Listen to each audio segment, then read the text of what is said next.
Hey, this is Pam Perry. So I am jumping on today because I want to talk about, I did a seminar roughly probably over 20 years ago, and I did it to young professionals on how to gain the marketing edge. And I was talking with one of my mentees today, and I just felt led to really talk about some of the things that will allow you to be a success.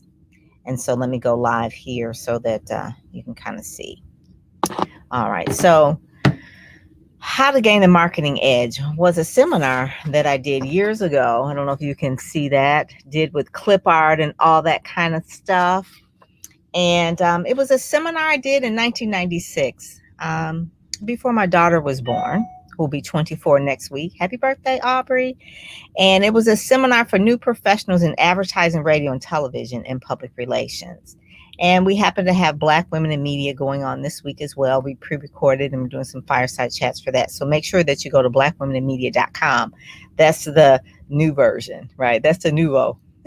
That's a nouveau over there. So, but this one in particular is timeless because one of the main things, I'm not a motivational speaker. Don't claim to be. I promote motivational speakers, but I've been around them enough to know what makes a success. And the key word in motivation is that you have to move. We got to move. All right. And if you don't move, ish ain't going to happen. And so whether you want to get a promotion, you want to make a new career, things that you want to do, you have to quit wishing and wanting and start doing. That's with anything. And so, without naming names, I will give you some scenarios of people who want things but don't want to do things. There's a gap in between. How do you get from where you are to where you want to be? Motivation, yes, but you got to move your butt over to the other side to do it. So if you sign up with someone and you want to get expertise from them, but then you miss meetings and you don't show up to the meetings and you always are giving excuses of not showing up for the session, that what you want is not going to happen. Or if you sign up and you ask someone to help you and then they send you a proposal, like my mentee, she sent someone a proposal and they were like, well, I'm going to just wait and see. And you're going to wait, but you want to get over here and move to the other side, but then you're always waiting. And so this is one of my favorite quotes that I always love. And they kind of say Van Gogh wrote it. They said W. Murray wrote, I don't know who wrote it, but it's one of my favorites. And it says, until one is committed, there is always hesitancy. Until you commit, there is always hesitancy. The chance to draw back. You're going to draw back. You're not going to move forward. You're going to draw back. You are always ineffective. So I don't care how many seminars you go to or how many sessions you sign up or how many programs you're in, unless you are committed, there's going to be a chance to draw back, always be ineffective. Concerning all acts of initiative and creation, there is one elementary truth. The ignorance of which kills countless ideas and splendid plans. I don't want to hear nobody else's idea. I want to hear about their activating their ideas. I don't want to hear nobody saying, I wanna, it's time to do. This is like dang on November. When 2021 is coming up and it is going to be here. And so I don't want to hear any excuses. There's people that I know that have 5 children that get stuff done. There's people that I know that burnt their hand, get stuff done. There's people that I know that had surgery come out and they get stuff done. And so when I hear people excuses, oh, I'm just, I'm not inspired. I'm not in the mood. I have anxiety. It's a pandemic. It's time out for that. Black people, we've gone through a lot of stuff in America to quit whining about what you can't do. So let me finish the quote. Which kills countless ideas and splendid plans. That moment when one definitely commits oneself, then providence moves too. You remember that story about the man where uh he was actually like drowning. It was a flood and he was on top of a roof and there were these big floods coming. It wasn't Katrina, it was another time. It was another story. Well, it was a lot of stuff. It was the floods were coming and coming and people were like, "Hey, come on, jump in the boat." He says, "No, I'm going to wait. Wait, God's going to save me." "No, come on, get on this airplane, get on the helicopter." "No, I'm gonna wait till God's gonna save me." And the water kept rising and rising. And it's like, come on, let's, I'm gonna send somebody by in another helicopter to help you. "No, I'm just gonna wait on God." Well, anyway, he drowned. He didn't accept the help. He got up to heaven. He asked God, like, "Why didn't you save me?" He said, "Listen, I sent somebody by with a boat, a couple of helicopters. You refused to get your butt on there. And so you died. And so now you're up here living in this realm. But I was trying to send you help down in that realm, but you didn't accept it." So the whole point is the moment you commit yourself, then you move. Then providence will move too. All sorts of things occur to help one that would not otherwise have occurred. The whole stream of events issues from the decision. You got to decide. When you make a decision and commit to it. So if someone commits to it, and the marketing edge is like, I got to commit to it. I'm going to commit to the mentor. I'm going to commit to their instruction.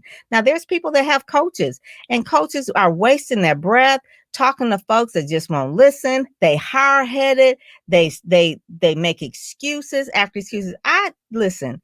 Auntie Pam don't take excuses. So when you come to me, Auntie Pam be like, that's fine. What you gonna do? Yeah, I get it. It's a whole lot of hard stuff going on. But what you gonna do? So I don't play that. So when someone says, "I want to learn how to do social media, I want to learn how to do Facebook, I want to learn how to Instagram," I have friends, good friends. I won't name any names, just scenarios, because that's not the point, that have asked me for 10 years, "How do I work my social media? How do I?" It's like, listen, whenever you're ready, let's go. They can never find the time, whatever pandemic hits, COVID-19, everybody's locked in. They want to now figure out how to do, Zoom and all this other kind of stuff that we've been doing for the longest. So until you're committed to it, until you see value in it, you won't. So someone else, "I've got 2 websites. They're not finished. I need to do this." And well, whatever. Dig in deep, go in and finish the website, finish the copy. Don't wait for it to be perfect. Conditions don't have to be perfect for you to get started. You just need to get started. So when you have coaches and they tell you certain things, you pull it together and then you stop and you just figure out you got a better idea. And now it's half behind, half ass. It didn't work. So too many cooks in the kitchen, your ideas, their ideas, and everybody else's ideas are, and it's a mess. And you're feeling like, well, I'm just not going to do anything.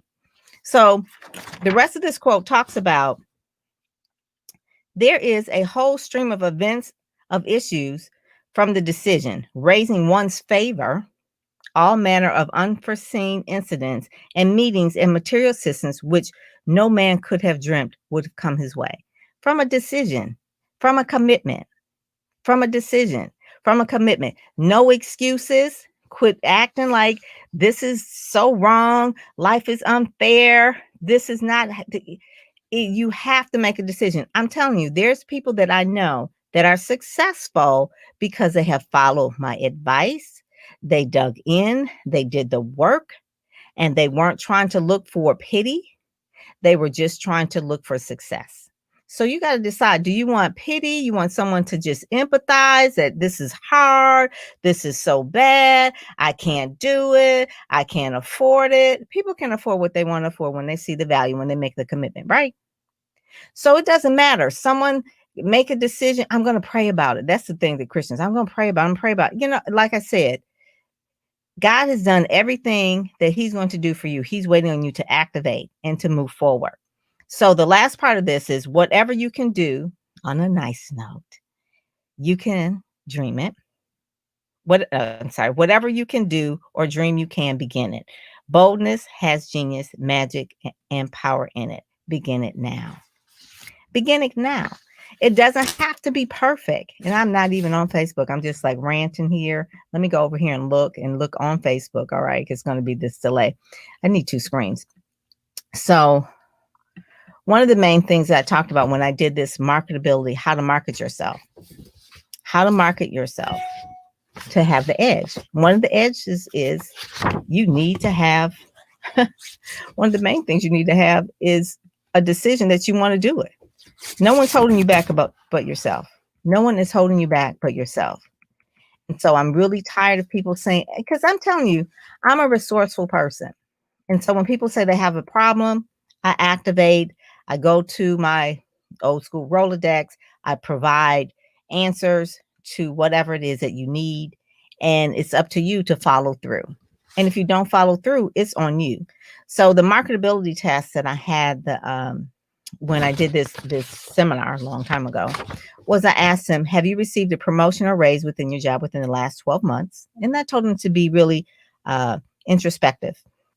I didn't want them to raise their hand. Do you have the right education experience for the kind of job that you want? This is for the young people.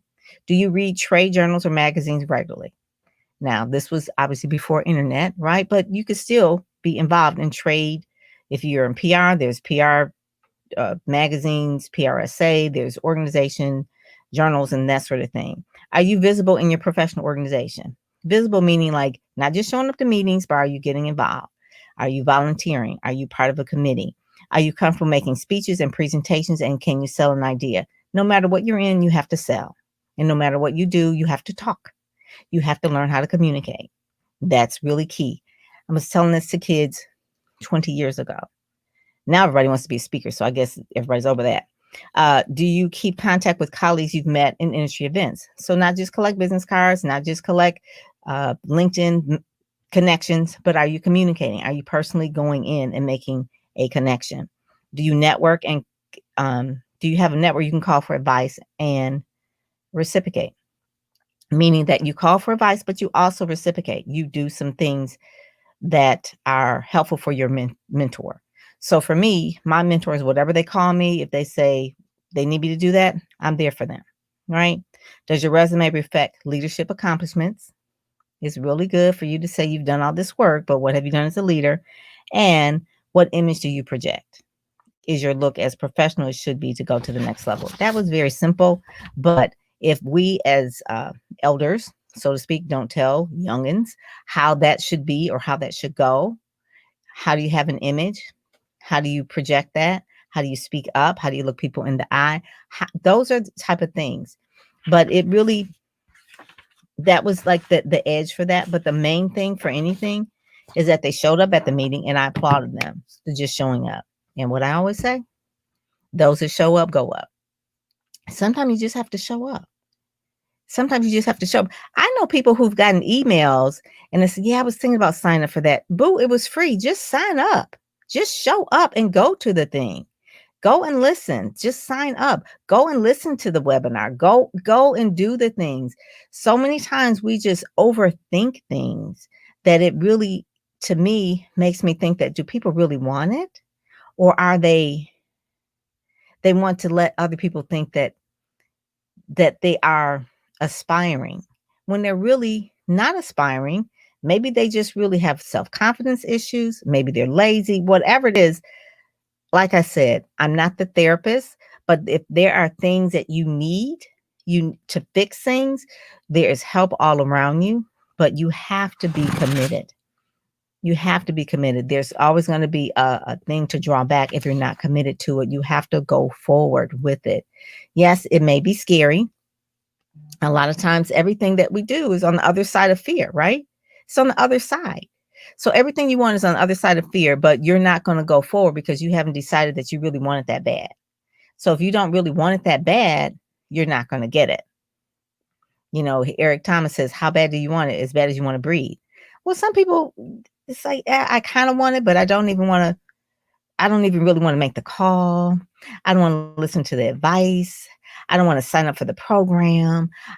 It's all of these things. So then years go by Time marches on, and we look back and they're still there because they haven't made a decision to even jump in the boat, to get off the bench, put their head in the game, and they're just waiting. And it's like, listen, boo, I'm going on and I'll be over here.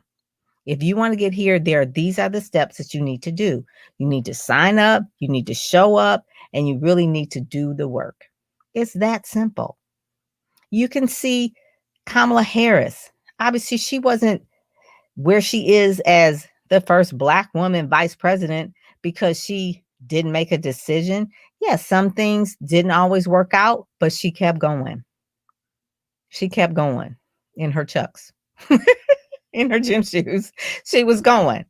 So the whole point of it is make a decision, decide. If it doesn't work out, make another decision, decide, keep going, make another decision and go. But don't just sit there. Get your butt off the bench, get in the game, put your head in the game, and decide who you're going to listen to as your mentor. Who are you going to listen to your mentor? And then do what they say. If you think you knew better than them, then you would be further than you are. You would be further than you are if you knew better. So that's why the mentor showed up. When I always say, when the student is ready, the teacher appears. Because the teacher has always been there, but the student has to be ready. And so when the student is ready, the student has to do the homework. Teacher is not taking no excuses. I have a client right now who's a former teacher. She cracks me up, and she was a really good teacher because she took no excuses. Yeah, the dog ate my homework, whatever. Okay, well, F. It's like no excuses. So I have another client that I had, Marlon Page. She had a t-shirt that said no excuses. And Marlon has gone on whatever she dreamed she was able to do. Did she have some failures? Yeah, she did. She made a book. She made an album. She wanted to sing. She wanted to speak. All of these things were possible because she made the decision. I coached her through it and she listened. She listened. And she's gone on and do whatever she was dreaming. I'm kind of like the dream maker, star maker, right? It's like, we can see it for you. And these are the things that you need to do. And I will promote it. So again, until one is committed, there's always hesitancy, the chance to draw back, always ineffectiveness concerning all facts of initiative and creation. There is one elementary truth, the ignorance of which kills all countless ideas and splendid plans. That moment when one definitely commits oneself, then providence moves too. Yes, yes. So providence moves too. So the whole point I want to say, that your edge, make a decision, move with it, and go. All right. Quit making excuses. Yeah, I got this. No, we all need help. If you had it, you would have had it. You would be there. But you need to make a decision, accept the help. Know that when people are in your life for a reason, to look and really go inside and say, okay, they're here to help me. Obviously, I'm going to stay stuck on this log if I don't move. So quit being scared. You know, everything you want is on the other side of fear. And that's really all I had to say. Everything you want is on the other side of fear. Don't be afraid. You want to listen to Auntie Pam in terms of how to get out there and get known, how to really get off the bench. Go to Ready, Set, Go, Speak. And we will have you there and really challenge you to go to your next level of your best and really get out there and get known. Okay. So I'm Pam Perry. I am out. Ready, Set, Go, Speak. And I will talk with you later. Bye-bye.